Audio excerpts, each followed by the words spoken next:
Imagine waking up tomorrow and literally every rule, every Stand your law, ground! every unquestionable truth about your life is just gone. Poof. No police, no government, no safety net. You're just standing there in the wreckage of your own society. Sounds like a sci-fi movie, right? But that is exactly the terrifying, awe-inspiring reality of the French Revolution. In today's Explainer, we aren't just dusting off old history books. We're dissecting the catastrophic destruction of a massive, ancient system. 1,000. For 1,000 straight years, the French monarchy was an absolute, unquestioned powerhouse. I mean, think about how permanent things feel to us right now. The internet, democracy, borders. Now, imagine a single institution surviving, dominating, and dictating every single aspect of human life for 10 centuries. It was the ultimate status quo. It was literally the bedrock of reality. Which leads us to this massive curiosity gap. How does absolute power just vanish overnight? How does an institution that survived plagues, wars, and famines for 1,000 years completely implode in a historical blink of an eye? Because let's be real, you don't just wake up one Tuesday and accidentally topple a 1,000-year empire. Something had to fundamentally break. So forget the boring textbook history you might remember from high school. Forget memorizing dates and troop movements. What actually caused this magnificent system to shatter wasn't just a battle. It was a brutal collision of three existential questions. Questions that the people of France suddenly realized they had entirely wrong. And when a society answers these questions incorrectly for way too long, the pressure builds until it just explodes. We're talking about rights, authority, and needs. These are the three fundamental fractures that broke French society apart. We're going to dive into exactly how each of these pillars snapped, creating a chain reaction that brought an unquestionable monarchy right to its knees. Fracture 1. Rights. Where do rights come from? Imagine you're suddenly playing a high-stakes, life-or-death game and you realize the referee is just making up the rules against you as you go. Crazy, right? Well, for centuries, regular French citizens had virtually no rights. You couldn't speak out, you couldn't worship freely, you couldn't even guarantee you'd keep your own property. But suddenly, this radical new idea started spreading like wildfire. What if rights aren't just some gift handed down by a king? What if you just have them, simply by being human? The old answer to that question was divine right. Now, this was the ultimate cheat code for absolute power. The monarchy didn't have to listen to the people because, well, they claimed their power came directly from God. It was a strictly top-down system. The king speaks for God, and you obey the king. End of story. But the revolution violently rejected this logic. The people looked at the crown and basically said, no way, we do not accept your divine right anymore. Our rights come from us. Fracture 2. Authority. Who actually gets to call the shots? Who gets to make decisions for millions of other people, and on what authority? Picture this, handing the steering wheel of a speeding car to a guy who literally doesn't know how to drive, just because his great-grandfather used to own the car. That sounds totally insane, doesn't it? But that was exactly how entire nations were being run. On one side, you have inherited power, a 1,000-year-old tradition where a genetic lottery decides who gets to tax you, arrest you, and send you off to war. But on the other side, there's this terrifying, explosive new demand, earned authority.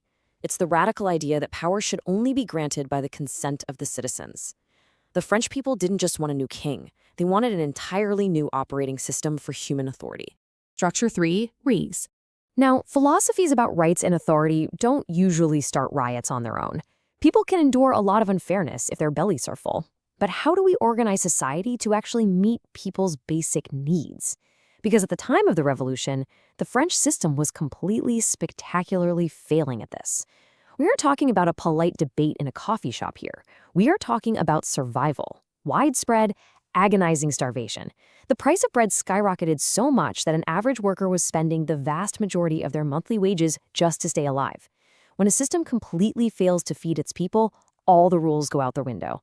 Hunger is, without a doubt, the greatest accelerator of chaos. The aftermath. So you mix those three fractures together, a demand for human rights, a total rejection of inherited authority, and a starving population. The result?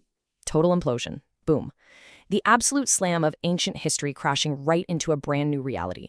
1,000 years of monarchy was just wiped out, replaced by the sudden, shocking birth of the First French Republic. In historical terms, this happened in the blink of an eye. The unquestionable was suddenly gone, and the people had taken the steering wheel. But here's the brutal truth about all this. Tearing down a king is actually the easy part. Sure, it's violent, but it's simple. You just stop obeying. Building a brand new society from scratch, however, trying to answer those three existential questions in real life with millions of angry, scared, starving people, that is pure, unadulterated chaos. The chaos of rebuilding. The sheer speed of their desperation during this time is staggering. They didn't just write a new set of rules and live happily ever after. Oh no. The newly formed republic tore through 3 separate constitutions in rapid succession. Constitution 1 failed. Constitution 2 failed. Constitution 3 failed. Every single time they tried to lock down a new system of authority, someone else disagreed and, well, the guillotine came out. It was a frantic race to find a system that actually worked before the country tore itself completely to pieces. They basically fell into a really dangerous trap, the collapse loop. First, you reject the unquestionable broken system. Second, you demand new rights and new authority. But third, you plunge straight into chaos trying to actually build them.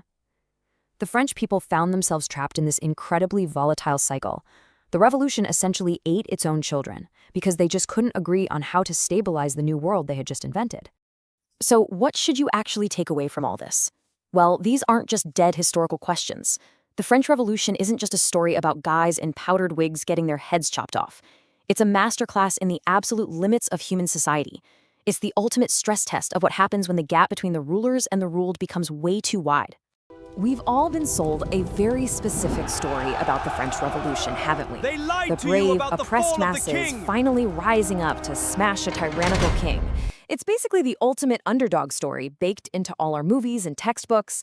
But what if that romanticized tale of liberation is just completely wrong? What if it actually hides a much darker, horrifying truth? Welcome to The Explainer. Let's dive right into it. Think about it like this. Trying to fix a broken political system with a revolution is a lot like trying to fix a leaky roof with a stick of dynamite.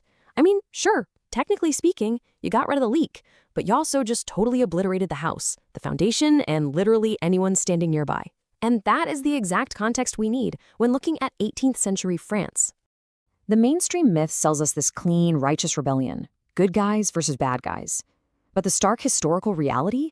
It's entirely different. The revolution didn't just gently reform a struggling nation.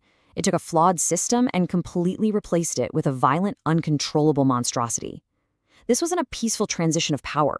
It was an absolute, total collapse. Section 1. France before the fire. Cracks in the foundation. Now, let's be absolutely clear right up front. Pre-revolution France was definitely no utopia. You had this totally disconnected, absolute monarchy living miles away from reality, probably wondering why the peasants didn't just eat cake while completely hoarding power alongside the nobility and the clergy. And right at the bottom, bearing the crushing weight of this entire pyramid, were the oppressed masses who were suffering genuine systemic hardship. The system was undeniably broken, and the stage for disaster was perfectly set. Which brings us to Section 2, Spark of the Enlightenment, Dangerous Ideas. We usually look back at the Enlightenment as this purely positive era of science and reason, right? But embedded right there within it were some highly radical, fundamentally flawed philosophies. And these weren't just guys sitting around debating over coffee. These ideas were incredibly volatile. They provided the exact intellectual justification needed to basically unmoor society from its ancient traditions and just burn the whole thing down. And what followed was a massive, brutal cultural collision. The old order, deeply rooted in Catholic theology, was forcefully met by this aggressive new radicalism. We're not just talking about changing the government here. This was the systematic, ruthless de-Christianization of France. Revolutionaries targeted at the absolute core of French cultural identity, and that left a profound, incredibly dangerous vacuum in its wake. Section 3. The revolution begins. A rapid escalation. Just look at how fast this escalates. In 1789, it all kicks off with really high hopes and declarations of human rights. But fast forward just 4 short years to 1793, the entire movement has completely derailed into the Reign of Terror. And it isn't until 1799 that this horrific engine of chaos finally starts to wind down. In just a single decade, a push for political reform dragged an entire nation into a dark abyss of blood and total paranoia. Moving to Section 4, the Reign of Terror, a monstrosity. Seriously, you have to forget the glorious oil paintings. Forget the inspiring anthems. We need to talk about that abyss. The reality of the revolution was endlessly more complicated and exponentially more deadly than the standard textbooks claim. The pursuit of liberty was literally replaced by the guillotine. Neighbors turned on neighbors. Revolutionary tribunals operated on pure suspicion rather than actual evidence. The new system didn't elevate the oppressed, it terrified them into total submission. When you really peel back the layers, a chilling historical consensus emerges. The French Revolution took a flawed system and turned it into a monstrosity that was much worse. This was not liberation, guys. It was a rapid, terrifying descent into an authoritarian nightmare that the original revolutionaries probably couldn't have even comprehended. And it all really culminates in one devastating year, 1793, the absolute peak of the bloodshed. The king is executed. The infamous Committee of Public Safety seizes control. This is the exact moment the revolution officially stops being about freedom and starts being strictly about survival, paranoia, and mass execution. Finally, Section 5, a monstrous aftermath, the dust settles. Because when the fires finally burn out, the remnants left behind are just staggering. Historians like Simon Schama and Hilaire Belloc have thoroughly chronicled this exceptionally dark era. What was left? Well, a violently de-Christianized culture completely ripped from its roots, a psychological legacy of absolute terror, and a literal blueprint for extreme modern uprisings. It showed the entire world exactly how a radical ideology can completely weaponize a populace. It really forces us to confront an incredibly uncomfortable historical reality. What has been sold to us for centuries as the ultimate story of freedom, equality, and fraternity was in actual practice a blueprint for a monstrosity. The sheer cost in human life, in cultural devastation, and in institutional stability was practically incalculable. Okay, what if I told you that the way you buy your groceries, how you view your own basic human rights, and the literal system that runs your society were all decided by one massive, explosive event in 18th century France? Look, forget the powdered wigs and those dusty history books for a second. We're looking at the absolute turning point of human civilization. I know. It sounds like a massive exaggeration, right? But I promise you, it's not. Literally everything from modern capitalism to the global feminist movement traces its roots back to a few chaotic years that just completely rewired humanity. We're talking about a paradigm shift so huge that it fundamentally rewrote the operating system of the world. So let's dive into this. The modern world was quite literally built in the late 1700s. We really got to move past the pop culture cliches of Marie Antoinette, royal decadence, and rolling guillotines. The streets of Paris during this time served as the ultimate ground zero for our reality. I mean, they even invented the metric system we use today just to standardize this wild new world. This was the volatile, messy birthplace of the modern mind. Section 1. The spark that changed everything. Ground zero of the modern era. The craziest part about all this? The sheer velocity of the change. For centuries, absolute monarchy was completely unquestioned. Then, boom, a massive explosion shatters the entire world order. Within just 2 years, we get the soaring, noble ideals of liberty, equality, and fraternity. But that pressure cooker of revolutionary fervor boiled over almost instantly, taking just one single year to descend into the violent, bloody nightmare known as the Reign of Terror. It went from this dream of ultimate freedom to an absolute nightmare in the blink of an eye. Moving to Section 2, the rise of new ideals, from subjects to citizens. Out of that terrifying pressure cooker came a shift that you just couldn't reverse. For your entire bloodline, unquestioned monarchy was the rule. You were merely a subject. Power flowed from God to the king, and you just did what you were told. But virtually overnight, that flipped to popular sovereignty. Suddenly, you're a citizen. It was essentially this hostile corporate takeover by the people, transitioning entire nations from the iron grip of kings directly into the messy, beautiful hands of democracy. And this massive power shift didn't just stay in the halls of government. This explosion of new ideals illuminated absolutely everything. It fundamentally transformed art and culture. Like, this is exactly when the Royal Louvre Palace was seized and turned into a public art museum for the people. It supercharged scientific education by creating public institutions meant to enlighten everyone, not just the wealthy elite. And it directly challenged ancient religious institutions that had held unquestioned authority for 1,000 years. The whole fabric of society was just being rewoven. Section 3. Napoleon's European ambitions, the shockwaves spread. Now, these massive, earth-shattering concepts didn't stay neatly contained within the borders of France. They needed a vector to spread, kind of like a viral update to the world's software. And that vector was Napoleon Bonaparte. Napoleon sought to aggressively install this new, liberty-focused operating system across all of Europe. Whether it was through military conquest or strategic alliances, the core tenets of the revolution marched right alongside his armies. But here's a really fascinating paradox. Ironically, alongside these massive, continent-spanning wars of the Napoleonic era, this exact period forced the creation of modern international diplomacy. The sheer devastation of these conflicts made world leaders realize, okay, we need a fundamentally better way to handle disputes. From the ashes of the revolution and the wars that followed, the modern framework for peaceful conflict resolution and international relations was actually born. Section 4. Rewiring the global economy. The birth of capitalism. The shockwaves of the revolution didn't just hit governments. They slammed right into the economy, completely shattering old, stagnant financial structures. Before this, the crown controlled almost everything through royal monopolies and strict decrees. By destroying those monopolies and completely dismantling the feudal systems that tied people to the land, the revolution laid the direct groundwork for capitalism. It cleared the way for market-based economies, where value was decided by supply and demand, not just by the whim of a monarch. The way you buy and sell things today, you can trace that freedom right back to this exact moment.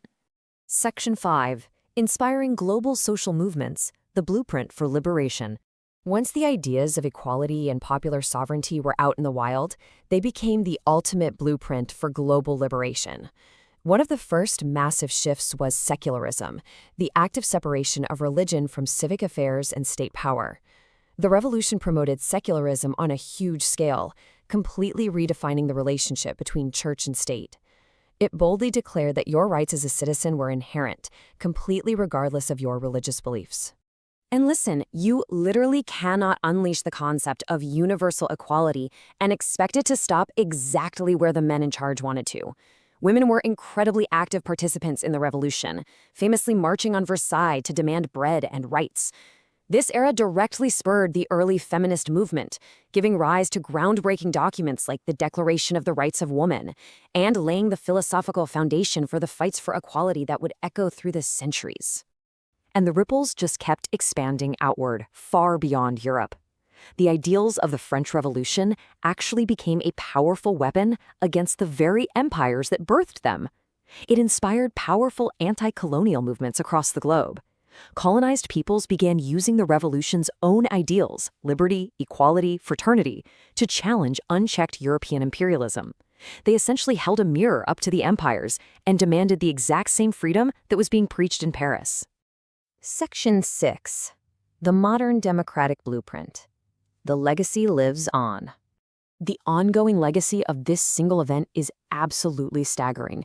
Every single time we debate justice, every time we argue about fundamental human rights, or head to the ballot box to participate in democracy today, we are speaking the language invented during this period. The French Revolution is not just a dusty chapter in a history book. It is the active, beating heart of modern political and social thought. It continues to shape our discourse and inspire the continuous, sometimes messy work of building just and equitable societies. So I'll leave you with this question. Is your pursuit of a just society today simply the continuation of their revolution? Because every time you advocate for fairness, vote for change, or demand accountability from those in power, you are carrying a torch that was lit in the late 18th century. Once ordinary people realized they held the power to shape their own destiny, the world could never be put back into the dark. Thanks for watching this explainer. Keep questioning, keep learning, and I'll catch you next time.